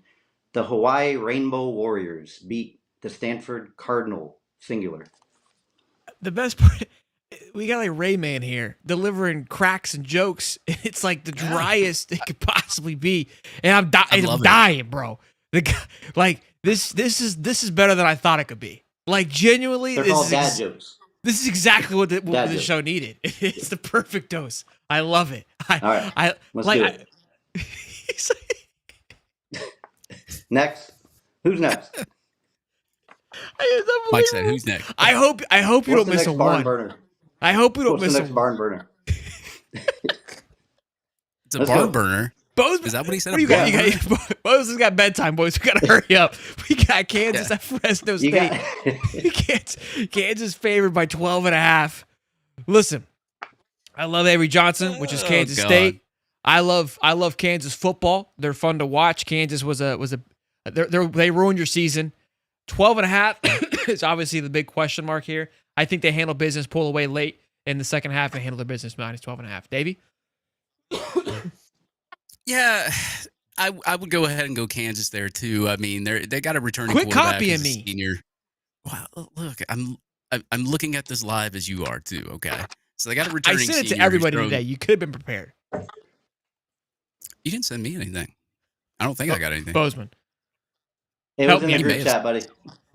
Thank you. I love Bozeman. Well, he's keeping track and he's got receipts. This is incredible. This is the best thing ever. Well, if you did send me something, I didn't see it because I had been very busy today. But yes, I'm going to go with the Kansas there. I mean, I think they got a returning senior quarterback. I think they got more weapons than Fresno State. I think that Fresno State's just Fresno State. Okay, so I'm going with Kansas there, even with the points. I think it's 12.5, right? Is that? Yes, sir. Negative 12.5. Yeah, 2 tutties. I got to buy 2 tutties. All right. The quarterback you're talking about is Jalen Daniels, not to be mistaken with Jaden Daniels. You got to take out the D and add the L. Oh, wait a minute. What did I just say there? Anyways, we're not adding an L because Kansas is going to beat them by over 12.5. They got a brand new stadium, so they are going to roll over the Frisco State Bulldogs. They got Jalen Daniels, 14 touchdowns, 2,500 yards passing, 500 yards rushing last year, 1,000-yard career rusher. New stadium. They're lucky Florida's not going to play them because you know what happens when Florida plays in teams with new stadiums or renaming stadiums. You'd have to name that field Napier Field. Kansas Jayhawks to cover. I love it because I know he's got his jokes written down too, which makes me even better. No, they're in my head. They're up here. All right, Dave, you're going first. Quit copying me. Western Kentucky, Sam Houston. Kentucky's favored by 10.5. Yeah, I think I'm going to go with Western Kentucky, who's favored by 10.5, just because it's Western Kentucky versus Sammy. I have no clue about neither one of them, so I'm just going to go Western Kentucky. At least I was honest, right? So Sam Houston was a pretty good football team last year. They did some special things. I'm a Western Kentucky. I like Western Kentucky. I worked with a buddy at Publix. He was a quarterback. Shout out Chemo. But I'm taking the Sam Houston. I think they're the Bearcats. I'm taking the Sam Houston Bearcats on this one to cover 10. They play in the same division. They won 10 games last year, Sam Houston. I know they probably lost a lot of people. Bo's about to tell me. I know that they did. They had a couple of top tier guys on their team, and top tier considered for Sam Houston. But I like the Bearcats here to cover 10.5. Yeah, I'm going to be with you on that one, Sheldon. I don't know much about this. This is my least favorite game to cover today. Sam Houston Bearcats with a K. What's up with that? Why is it Bearcats with a K? Against the Western Kentucky Hilltoppers. What the hell's a Hilltopper? Hillbilly, Hilltopper, who gives a crap? The Sam Houston quarterback, Hunter Watson, 1,800 yards passing, 12 touchdowns, 8 picks, but another 650 yards rushing, 9 touchdowns, 21 touchdowns total for the Bearcats. So give me the Sam Adams Bearcats with the points, plus 10.5. I love it. All right, I only got one wrong then. If Bozeman's dialed in, if the chip is on fire, I think we're doing pretty good. Look, I think we were deep into the weeds here with game, but here's what I enjoy about this is like now I'm gonna go. We're gonna watch all these games because I got to talk smack and I got to make sure that I beat these guys.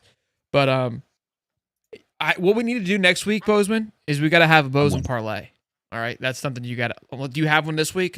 You weren't prepared. I did not put that in the group chat. I didn't have a whole. Yeah, I didn't have a lot of notice. And these are games that no Boz Bucks would be bet on these games. I don't like to bet on these kind of games. I would probably bet the K-State -3, but I like to bet a lot of SEC games where I know a lot more about the teams. But I'll look at. I'm sure next week's week 1 there'll be a lot more games. So I'll do some research and I'll get some good parlays together for sure. And then my best bets of the week.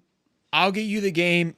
Nice plug. I'll get you the games earlier, and so then we can highlight the Boz Bucks games that you're putting your own money on, and we'll still have our own pick'ems. Okay. But I think that'll help with creating a little more excitement for this segment. But all in all, good boys. All right. Well done on your High Top Sports debut. You crushed it. Cheers. Thoroughly impressed. You did? Plugging Josh Pate again, incredible. But and he drank from the chalice. I love it. You crushed it, man. I'm impressed. A little technical difficulties. Thank goodness the sun was there to help you. But phenomenal job. I'm excited to do this week in and week out. I know it's past your bedtime, but well, I appreciate it, guys. It was fun. I look forward to it, and look forward to seeing you guys next week at the tailgates for sure. Hell yeah, man. Let's go. Boz Pickens, boys. Later, man. Go Gators. Go Gators, Bubba. Go Gators. Hey, shout out to Boz. I don't think I ever got that text. If I did, then it was in the group chat. It was in the group chat with what games. Oh, it was in the group chat. Yeah, I got that thing muted because there's a lot of texting going on there. It's just me and you and Bozeman. Like, what are we talking about? I thought you meant the high top one. No, that one. Yes, that one I have to mute. Yeah. Oh, it'd be getting rambunctious in there for sure. No, it's in the Bozeman one with the pickups. Oh, okay. Well, I'll look next time. How about that? Yeah, great stuff, boys and girls. I think it's all I have. We're gonna hold off on voicemails tonight. Or we got some good ones. We got time. Does people want voicemails? I think they do. They love the voicemails. Let's see. How many do we have? Let's look. I'm gonna go load up. Well, actually, you can probably look here too, can't you? I don't have it pulled up. I have mine pulled up. Can you play them on your side? Hopefully. Let's see. I'll try to connect this on a Bluetooth like I did last week. I think I fixed it. So, boys and girls, almost 400 strong. Please smash the like button. We want to make sure you guys love us. Please tell us you love us. Appreciate you guys hanging out with us tonight. Shout out again to Jake Crain, Zack Goodall, and Bozeman for hanging out with us. Great show tonight. Great little kickoff into the season. We'll have our show tomorrow as well, our live college football at 8:25, where we'll go into more of these games. We'll break down that KSU versus Iowa State game a little bit more than what we did tonight. We'll break down the UNLV, what we're expecting, what are we looking for from Dan Mullen, and with that 2-quarterback system, they're going to have Orgy. I think Bozeman kind of hit it on the head where you have Orgy run the ball, the other guy throw the ball. So that'll be something we'll talk about and get into a little bit. And then I think there's been a few other storylines that I want to dive into with old Coaster. So going to be another great show for us. And boys, get it in while you can because the sim shows up in a couple of weeks. And once that gets here, this show probably won't happen anymore because I'll be too busy working on my golf game. But until then, we'll be good. And I got a golf plug. People said I talk about golf too much. So glad I got to talk about it again. Yeah, isn't it? I think we got Masters or something like that. When's the Masters? Dave, I don't even know when it is. Just stop. Just stop. Oh wait, That's around spring game time, isn't it? God, I'm not talking anymore. I don't watch. can't. I Gator D's I is don't watch placed golf. a 5 between parlay. I'll keep you updated. I'm assuming he backed Bozeman's 5 bets, which I love. I think we should 100% do that. At least 3 of them. We should. And you can tell by my golf knowledge that you should back whatever I say. Yeah, 100%. Okay, I'm going to do a 3-leg parlay, boys. I'll have fun with you. I'm going to take the KSU. I'm going to take the Bearcats, and then I'll take UNLV all to cover. Bearcats get points, so I'm taking those 3. All right, I think I got this thing working. Let's go. Tell me if you can hear it. Hey guys, Sean again from New Jersey. Just had a couple thoughts. Just getting super excited for the season here, and was wondering what are some of the games you guys are just most excited about this year in general in college football? I was kind of looking at the schedule, and it's just hard to pick. There's so many good ones out there, and I just feel like going on from week 3 on, it's just gonna be game after game after game. And so I'm just super stoked about that. And then follow-up question or second question, just in terms of like the Gator season, which game, I know we kind of talked about this a few weeks ago, but I guess which game do you guys feel like is going to be the sort of hinge game for the Gators? Taking this from a Josh Pate podcast a little bit, but what game do you feel like is going to be the one that, when we look back at the season, determines how our season went? For me, personally, I kind of feel like it's LSU, although I'd rather us beat Georgia more than anything in the world. I really feel like our struggles on the road, not being able to win on the road, it's a big statement victory potentially for us. And then also, I think with that win, it could just really propel us forward for a really good season. So with that, I look forward to hearing you guys comment on it, and go Gators. Another Josh Pate plug. I mean, On 3 is just in everybody's bag at this point. You know what I mean? It's unbelievable. But look, for me, the exciting game, week 1 is a hell of a slate, dude. I mean, you got FSU, Alabama, Texas, Ohio State, and Clemson at LSU.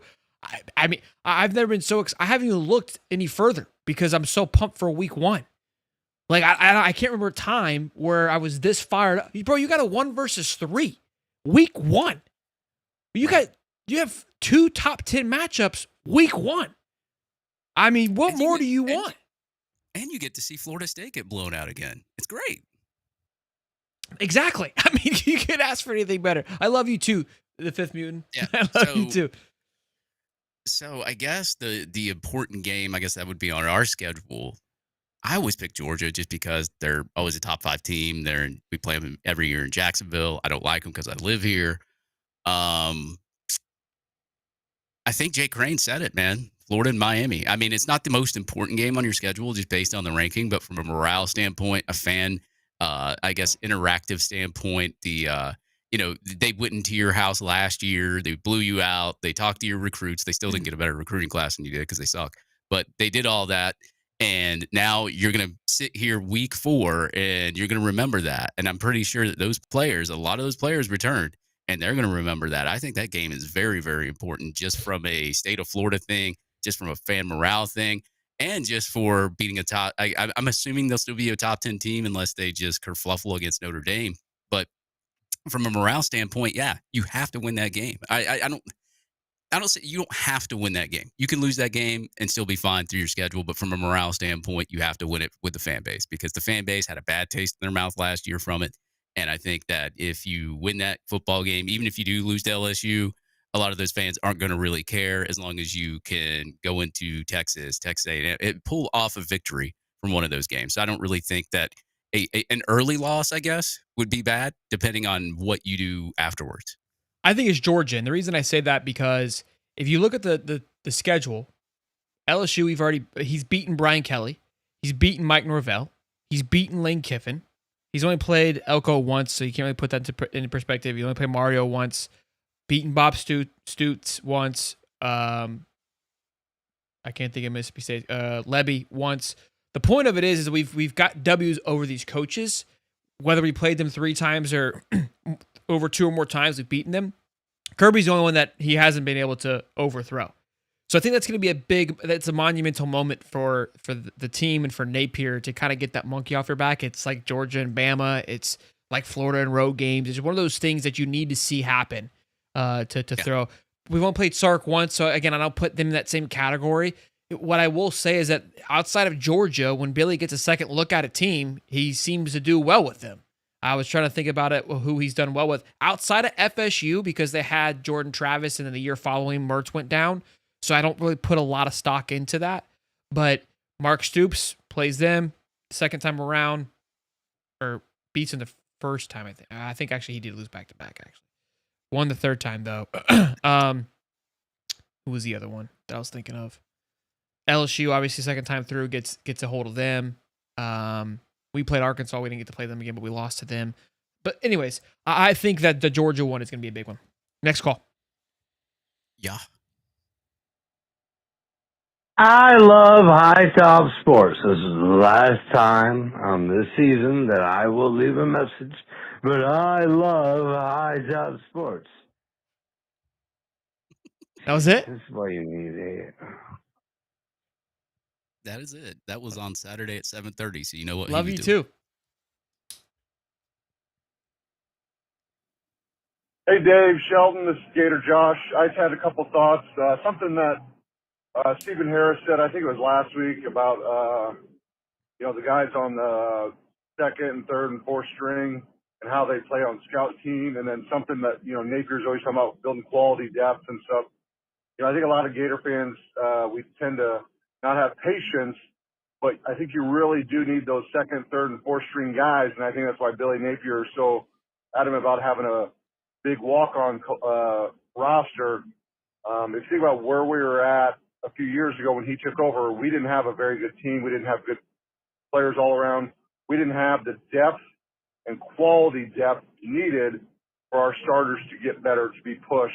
I think now we should see improvement, not just with the first string and second string, but also those third and fourth string guys, because the quality of depth is so much better on the team. The culture is so much better on the team. That way you can spend a fall camp really focusing on the twos and the threes who have the talent, but just not the experience. And I think overall that's really going to help our team out.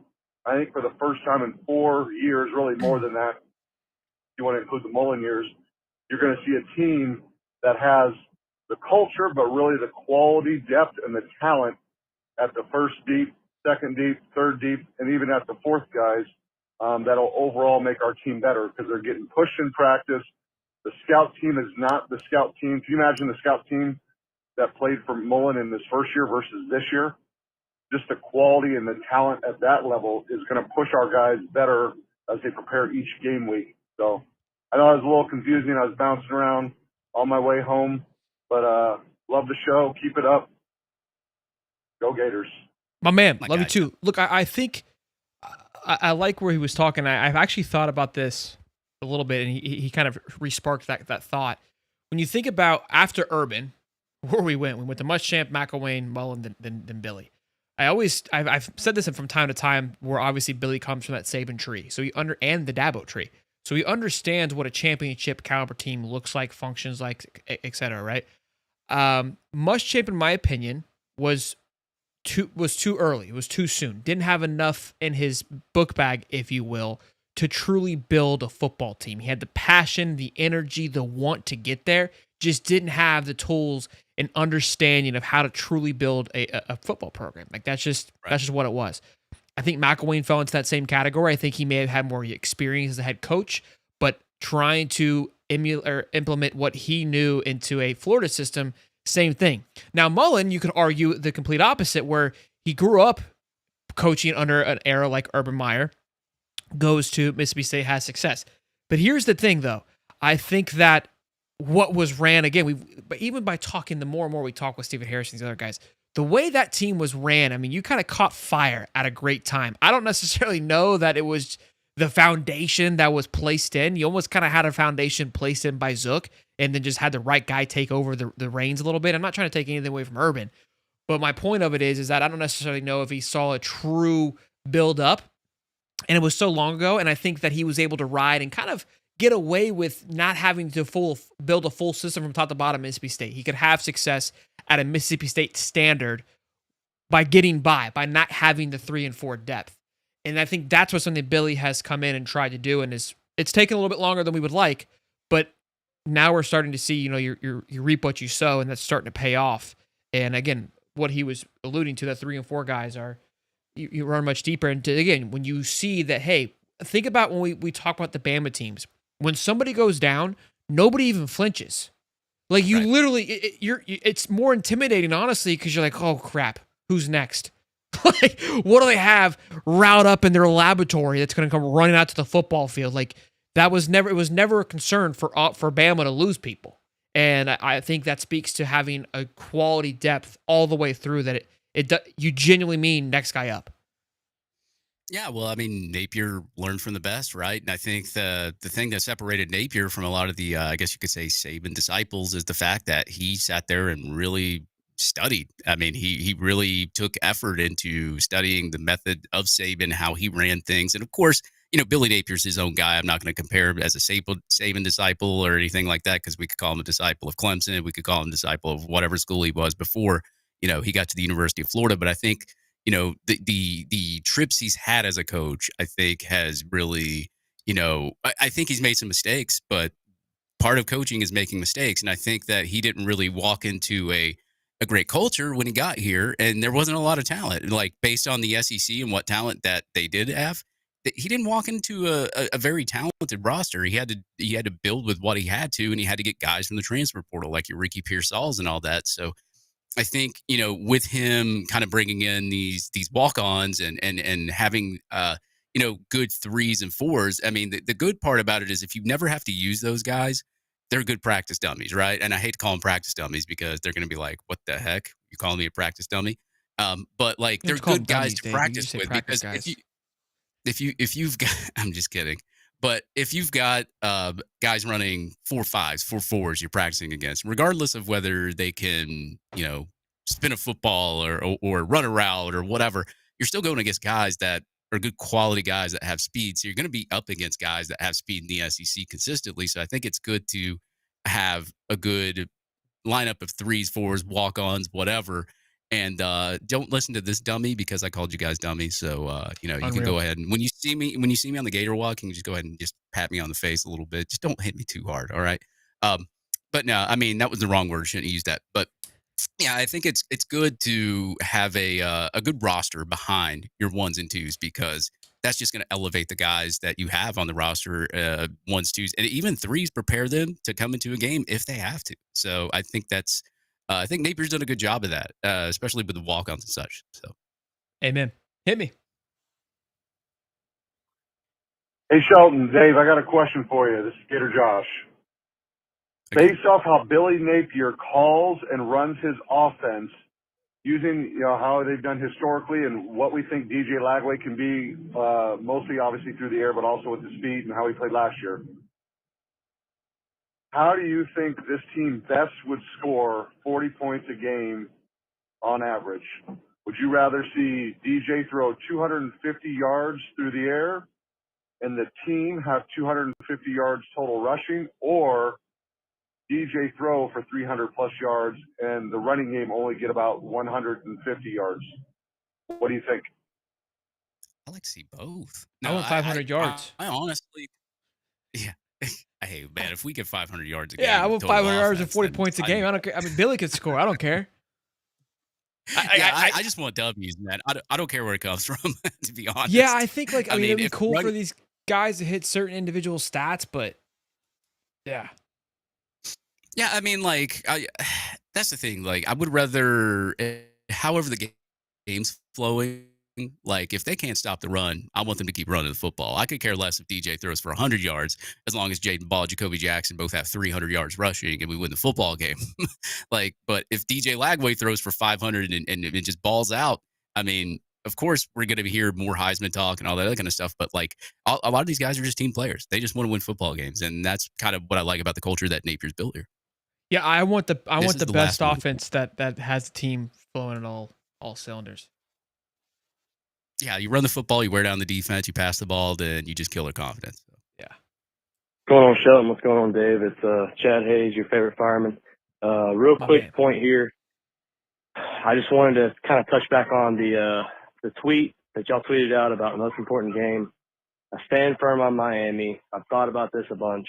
And I love y'all's pick of Georgia. Like, hard to argue that. We got to get over the Kirby Smart hump. But I think it's more about, like, where Miami falls, man. You know, like, it just kind of look at it like this. You know, week 3, we all have us. Most anybody in the country has us losing to LSU in Death Valley that night. To me, if you don't beat Miami going into the Texas game, it makes that game against Texas a lot less, you know, college game day is probably not going to be there because being 3-1 playing Texas versus being 2-2 is completely different. The narrative, everything's swirling around Florida. If they lose to Miami again, I don't know. I just think that we're a better program than them. It's a must win for recruiting, mainly for me though, where it falls in the season. That 4-game stretch of LSU, Miami, Texas, Texas A&M. Andy Staples brought up a great point. He says he thinks we got to go 2-2 there, and I kind of agree. But I just wanted to say I definitely think Miami's the most important game. I just wanted to see what y'all thought about that argument side of it. It's not just because I hate Miami and they're a huge rival. It's more so about where it falls in the schedule. Thank y'all. Love what you do. Yeah, man, bro. Stanford Cardinal is a tree, not a bird. So Bozeman was hot, but that wasn't the only thing he was hot on. That's why it's not plural. But I'm sure he'll love that. But yeah, look, I think, I mean, Jake kind of said it best. Look, we keep thinking like this game's important, but the USF game is just as important. Honestly, for like that kind of talk kind of changed my mindset. Like the next LIU is the most important game. Then it's gonna be USF. Then it's gonna be like I think the team's functioning that way. But and again, I think I agree with you where that Miami game is. The Georgia one is probably us looking a little bit ahead of it, assuming that we're going to be at a good place getting to that point. That's kind of how I look. That's why I'm looking at Georgia being the most important one. But yeah, Miami, I mean, it's just, it's LSU or Miami. You could, because if you go 1-1 there, I'm fine with either. I'm fine with either. I know losing Miami would be obviously just crap from like a fan perspective, but yeah. Yeah, like losing to Miami 2 years in a row, and their fans are completely like It wouldn't be fun.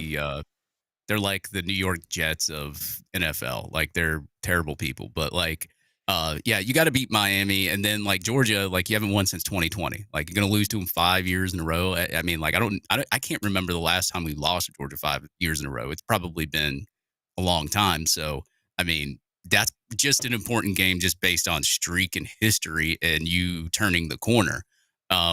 But also, they probably will be a top 10, top 5 team by then, depending on which games, if they lose any games by the time you play them or what.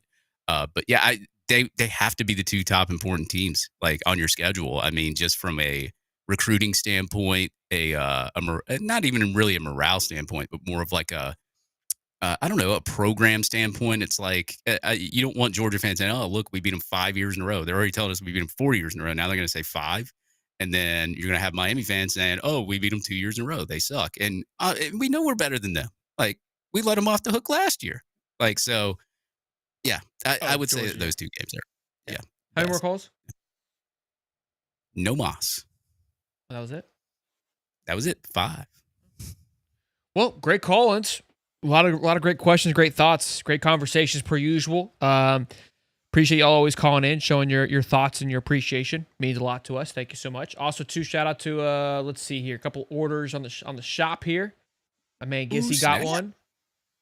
Gissy got one. I don't want to say your last names, but Taylor, Gregory, Parker, all scooped up. A couple of shirts and some hats. Much appreciated. Peyton Rozier, David Castleman, Jeremiah Jones, Kevin Randolph, Lance Triplett. All of you guys over the last couple of days. Jordan Turpin, Andrew Merritt, Suzanne O'Neill. Thank you guys for showing your love and scooping up some High Top merch. Again, hightopsport.com/shop. Check it out. We'll be dropping the Beat Georgia shirts probably in the next couple of days. We'll probably just, should I drop them now? Georgia. Should we just cut them loose? Should I loose, baby? I got them out there. I just haven't hit release yet. Should I release it? Yeah, Tennessee's later on, but we'll go ahead and release the Georgia ones right now while we're on the show. So Beat Ugga. Yeah, go ahead. Drop it. I'll go ahead and advertise it. That way the Georgia fans can get mad underneath the comment section, Twitter. So. How do I do this? There it is. Oh, by the way, like when people comment on like opposing fans comment on my tweets, I hardly see any of them. So you guys are just wasting typing. So well, we don't want to do that. Helps pump the numbers. There's 2 versions of the Beat Uggo. I got all in the front, or it has front and back. I know some people like kind of different things there. So oh, never mind. So yeah, get after it, boys. If you guys want to get your Beat Uggo shirts, they're out there, ready to rock and roll. But Dave, great show, good stuff. hey, this is the last show before game week, man.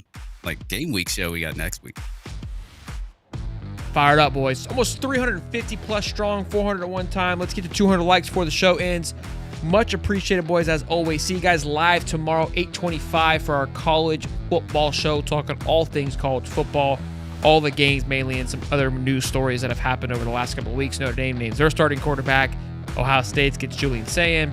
A lot of great things to talk about tomorrow if you guys just want to hear us chit-chat more. We haven't signed any big deals. Like, we're not going to go to On 3 or anything, but we're still here every single week, boys and girls. Y'all be good. That's Dave Swolder. I'm Shelton. Until next time, boys. Peace and love, baby.